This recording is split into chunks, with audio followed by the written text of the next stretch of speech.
Olá, Jerusa Figueiredo. Eu vou dar sequência ao painel de hepatites virais, falando sobre epidemiologia e controle das hepatites B, C e D. Nós vamos percorrer todos esses tópicos que eu vou falar agora, e isso vale para qualquer agente etiológico. A cadeia de transmissão de um agente depende do quê? Da infectividade desse agente, da presença ou não de vetores e reservatórios na intermediação entre o ser humano e o agente, do período de incubação e da transmissibilidade, dos locais onde esses agentes circulam no organismo e, consequentemente, das vias de transmissão, da frequência em que o vírus circula também em um determinado local geográfico e ou grupo populacional, da suscetibilidade dessas populações, ou seja, dos hospedeiros, da disponibilidade de imunobiológicos para o controle, da história natural da doença e a possibilidade de ela vir a se cronificar ou não, perpetuando assim a transmissão, da eficácia e da disponibilidade de tratamento de portadores crônicos e da política de ações preventivas. No estado de São Paulo, aquela taxa anterior mostrada esteve representada por esses estudos de Massad com 34%, Guimarães com 41%, Miranda com 19% e Estraza com 16,2%. A população privada de liberdade no estado do Mato Grosso do Sul foi objeto de uma nova investigação, de uma publicação agora em 2017, onde foram vistas 3.368 pessoas recrutadas em 2013 e 2014, e essa prevalência de anti-VHC foi de 2,4, ou seja, metade do estudo anterior, com uma predominância bastante grande em homens em relação às mulheres, e o HCV-RNA, visto pelo PCR, foi identificado em 63,7 dessas pessoas, ou seja, se tornaram portadoras crônicas. Um ano após o recrutamento dessa população, foram vistos 7 novas soroconversões, mostrando que a transmissão ocorreu dentro do presídio. Em relação a outra população chave que a gente deve estar atenta, os trabalhadores do sexo. Então, em Goiânia, um estudo transversal com essa metodologia Response Driving Sampling, ele identificou uma prevalência global de 17,1, que você pode verificar através da presença do anti-HBC e do anti-HBS. A prevalência para anti-HCV foi de 0,7%, baixa, e somente 28% dessa população tinha evidência sorológica para vacinação para o HBV, ou seja, anti-HBS isolado. A conclusão é de que existe baixa prevalência em trabalhadores do sexo, mas também baixa cobertura vacinal, o que deve ser motivo de uma intervenção, no sentido de ofertar a vacina contra a hepatite B para essa população. Em moradores de rua, estudo conduzido no município de São Paulo encontrou uma prevalência de 8,5 de anti-VHC e de hepatite B infecção global ou infecção prévia de 30,6.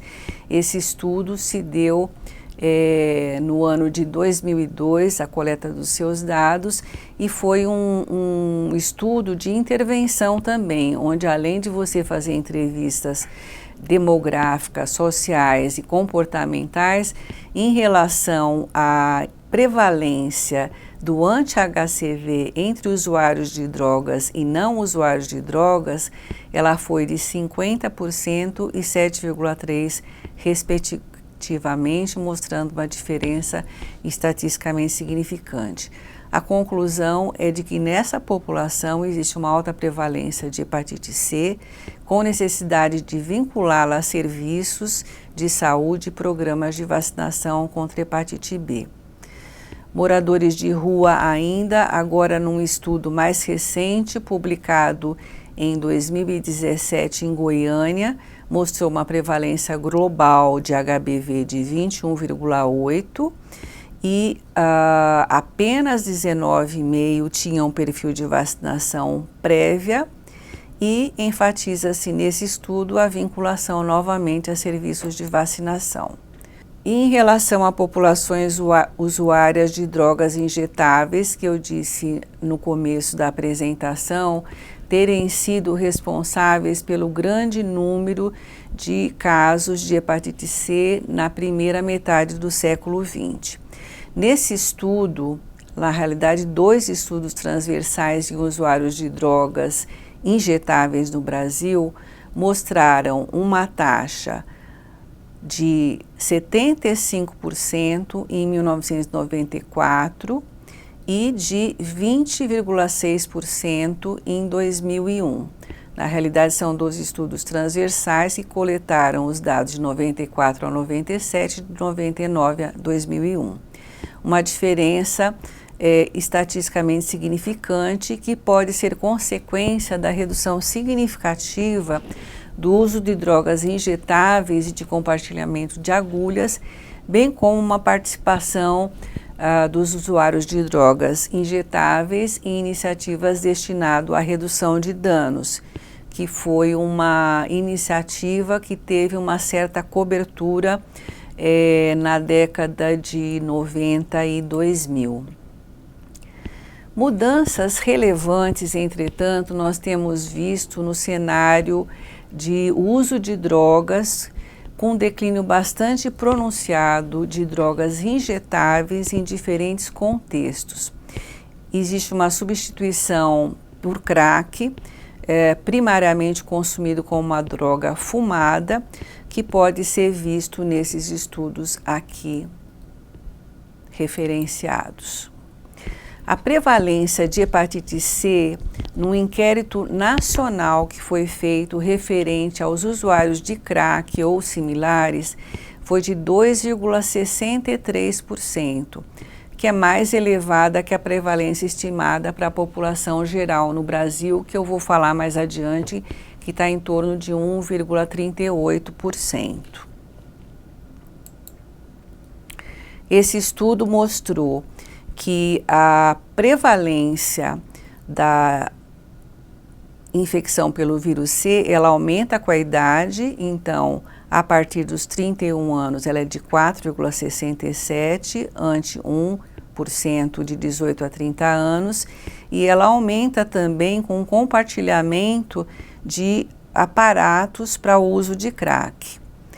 Essa figura mostra uma cena de uso de crack, onde você pode ver vários tipos de cachimbo para o usuário fumar. Aqui um outro tipo, colocando numa lata de refrigerante, aqui num copinho de água, onde ele tenta acender a pedra de crack, aqui. Bem, nós já falamos da distribuição desses vírus e a circulação nas populações específicas. Agora vamos falar da distribuição geográfica na população em geral. A Organização Mundial de Saúde, ela tem essa categorização de endemicidades para hepatite B. Ela considera alta uma região que tenha 8% ou mais de portadores de HBsAg e 60% ou mais de anti-HBc. Recordando, o anti-HBc é aquele anticorpo que ele dá durante a infecção aguda, um pouco depois do HBsAg, e ele permanece na fase crônica, para quem for cronificar, e também nas pessoas que conseguem clarear o vírus e que desenvolvem anti-HBs. A prevalência é média se você tiver, a população tiver entre 2 a 7% de HBsAg e mais de 20 e até 60 de anti-HBs. E é baixa quando você tem menos de 2% de HBsAg e menos de 20% de anti-HBc. Essa endemicidade, ela determina a forma de transmissão. Então, na endemicidade alta, a transmissão vertical é a principal forma. Então, a criança recém-nascido, se ela não receber os imunobiológicos que nós vamos falar adiante, ela pode vir a cronificar numa taxa bastante alta de até 90%. E se ela não for infectada dessa maneira, ela pode ser infectada de forma horizontal entre comunicantes, quer dizer, alguma pessoa, a mãe e alguma outra pessoa é portadora na residência e passa de maneira horizontal. Em relação à endemicidade intermediária e baixa, modo de transmissão principal é a sexual, devido ao início da fase sexual nas pessoas, ou exposição de sangue ou fluidos corpóreos, eventualmente por uso de drogas. Um estudo de prevalência de base populacional feita no Brasil entre os anos de 2004 e 2009 mostrou que no Brasil a prevalência de anti-HBc variou de 10,9% no Nordeste até 3,07% no Distrito Federal. E no conjunto das capitais brasileiras, esse estudo só foi feito nas regiões urbanas das capitais brasileiras, foi de 7,4%. De novo, esse anticorpo, ele é eleito, né, para ser utilizado em inquéritos de base populacional pelas características que eu mencionei anteriormente. Em relação ao HBsAg, que diz se a pessoa é crônica ou é aguda, ou seja, ela tem o vírus naquele momento, a prevalência para o Brasil foi de menos de 0,5%, 0,37%. Isso nos coloca como um país nessas regiões de baixa prevalência. Não esquecendo que ainda existem bolsões ou grupos populacionais onde ainda circula esse vírus, principalmente na região norte e nas populações específicas que nós vimos anteriormente. Em relação à hepatite delta, o único estudo de base populacional foi feito no estudo do Acre, em 12 municípios dos 22 municípios que o estado possui. E neste estado, nessa amostra, houve 3,4% de presença de HBsAg e desses 60,4% de anti-HBc e 1,3% de delta em cima desse 3,4%. Esse estudo foi anterior, a coleta dele foi anterior ao estudo de base populacional que foi na segunda metade da década passada. Esse estudo de base populacional, quando eu falo estudos de base populacional, existe uma estimativa de tamanho de amostra baseado em estudos anteriores e essa metodologia desse estudo foi por conglomerados, ou seja, se sorteou setores censitários, depois sorteou quarteirões, depois se sorteou domicílios e se entrevistou as pessoas naquela faixa etária. Esses dados que eu vou mostrar agora são do SINAM. São os casos notificados no nosso sistema de informação dos agravos sob vigilância epidemiológica, nos quais a hepatite B e C e as virais como um todo estão incluídas. Então, nesse gráfico, a gente vai ver este R, um coeficiente de determinação.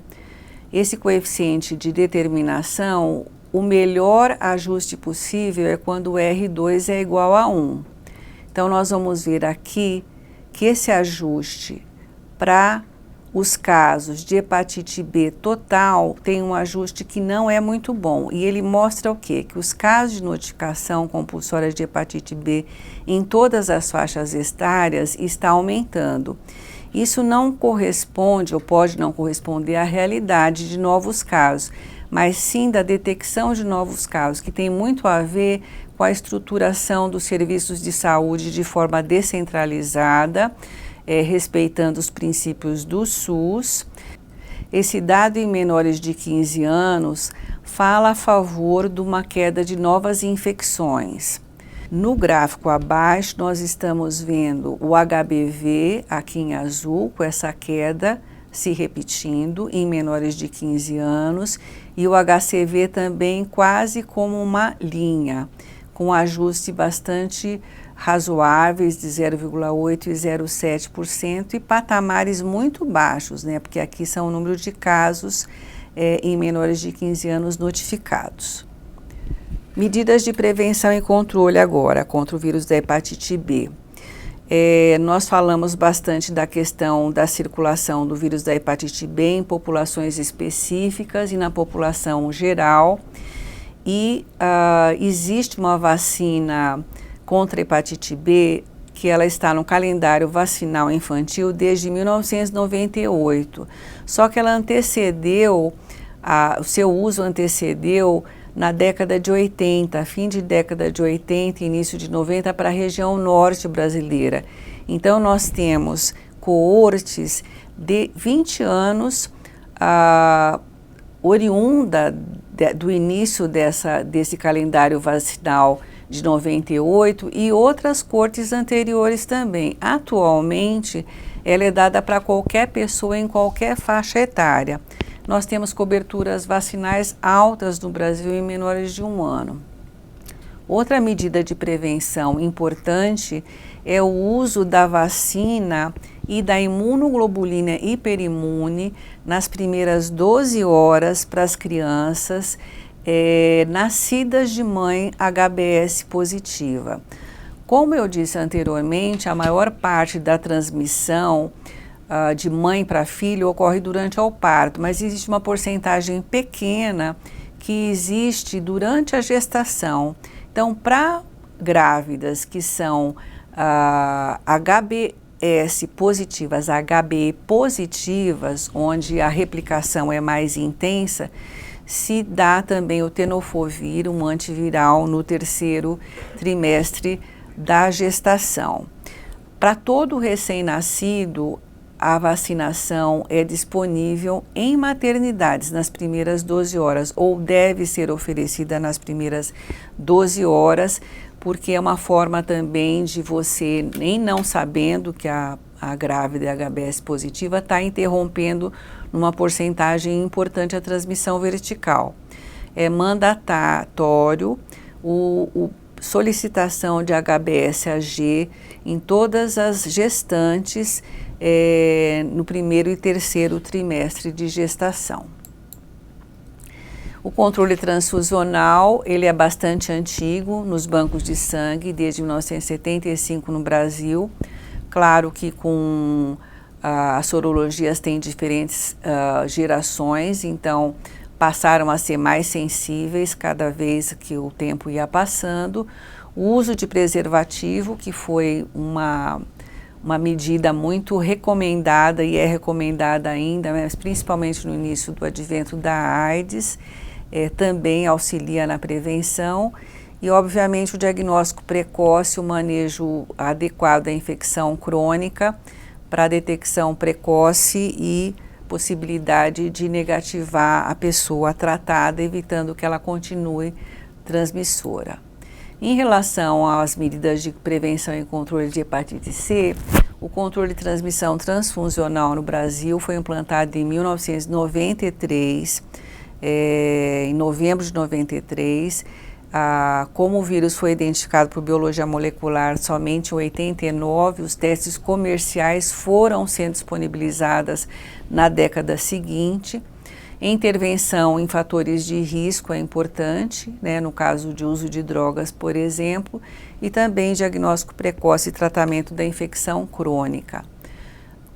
Agora, nós temos que nos atentar para estratégias de identificação dos grupos que a gente tem um passivo muito grande de portadores crônicos que se infectaram antes da triagem em bancos de sangue ou mesmo quando era corrente o uso de drogas injetáveis.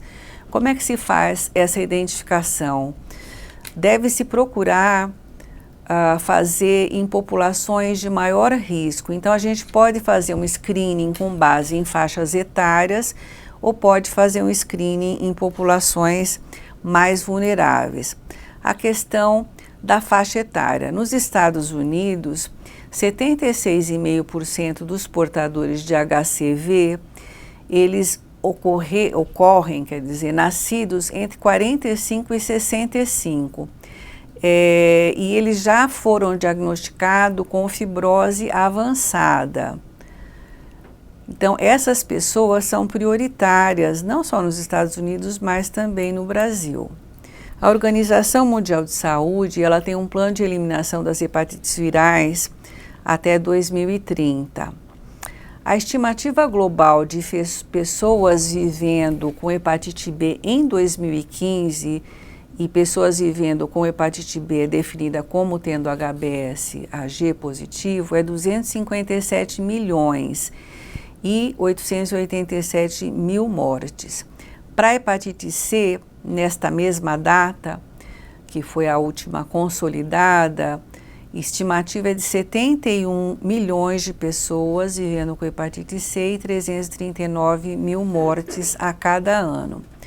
As hepatites virais, elas estão entre as principais causas de morte em todo o mundo. Então, nesse estudo aqui referenciado, é indicado que o câncer, o hepatocarcinoma, que tanto pode ser devido à hepatite C como à hepatite B, é o único câncer que aumentou substancialmente entre os anos de 1990 e 2013.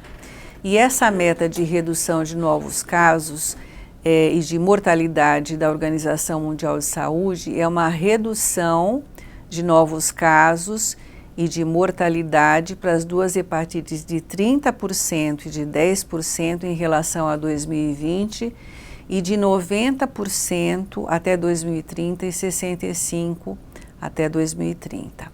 Portanto, nós temos um grande trabalho pela frente no sentido de obter a eliminação desses dois vírus no Brasil, né? Temos um programa de imunização bastante audacioso e eficaz.